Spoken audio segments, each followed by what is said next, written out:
नमस्कार। पंचमत उद्घोष के साथ आज चलते हैं शूकर क्षेत्र सोनौजी। ये वही शूकर क्षेत्र है जहाँ के बारे में गोस्वामी तुलसीदास जी ने कहा था कि मैं पुन निज गुर सन सुनी कथा सुसूकर खेत। यहीं गोस्वामी जी ने अपने गुरु श्री नरहरि दास जी से रामचरितमानस की कथा सुनी थी। ये अस्थि गंगा का दृश्य है। यहाँ पर लोग अपने मृत परिजनों की अस्थियों को लेकर उनके विसर्जन और आत्मा की शांति के लिए यहाँ पर आते हैं। यहाँ के पंडे वैदिक रीति से आत्मोद्धार के कर्मकांड आदि कराते हैं। इस अस्थि गंगा के वृक्षों पर भी बंदरों का उत्पात भारी है। यहाँ पर जैसे ही पिंडों को विसर्जन किया जाता है, बंदर दौड़ के आते हैं और पिंडों को उठाने की कोशिश करते हैं। बंदरों की आपसी लड़ाइयों का ये दृश्य कुछ करौली जैसा है।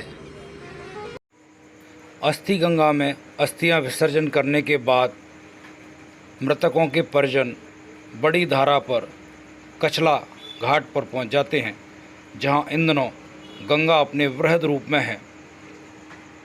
भारी बरसात के कारण गंगा का जल स्तर बहुत बढ़ा हुआ है और उसमें पानी का पाट बहुत विशालकाय हो चुका है। लोग नावों में बैठकर दूर तक जाते हैं तथा शेष अस्थियों को इस गंगा नदी में विसर्जन करते हैं।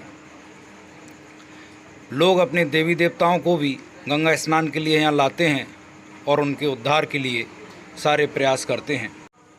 इन दिनों गंगा नदी का पानी काफ़ी मटमैला और गंदगी से परिपूर्ण है, क्योंकि भारी बरसात के कारण चारों तरफ से एकत्रित मटमैला जल इस गंगा नदी में आ मिला है, जिसके कारण यह जल गंदा नज़र आता है।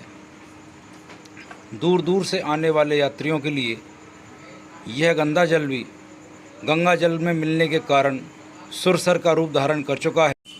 मानो तो मैं गंगा माँ हूँ, ना मानो तो बहता पानी। यह कहावत यहाँ पर पूर्णतः चरितार्थ प्रतीत होती है।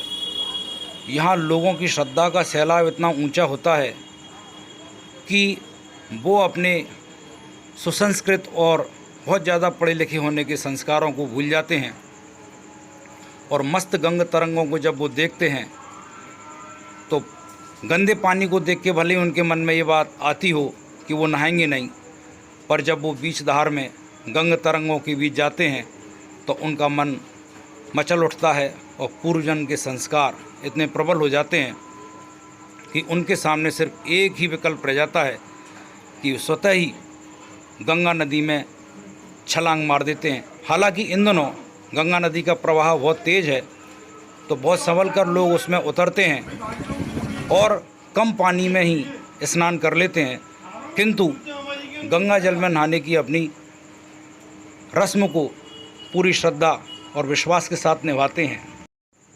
गंगा मैया का मटमैला जल और रंग बिरंगी नावें और उस पर भी सतरंगे वस्त्र पहने हुए ये तीर्थयात्री जो विभिन्न कारणों से गंगा माता के दर्शन करने आए हुए हैं, जब यहाँ पर एकत्रित होते हैं तो माहौल बहुत ही ज़्यादा सुहावना हो जाता है और चारों तरफ की हरियाली इस माहौल को और भी आध्यात्मिक बना देती है।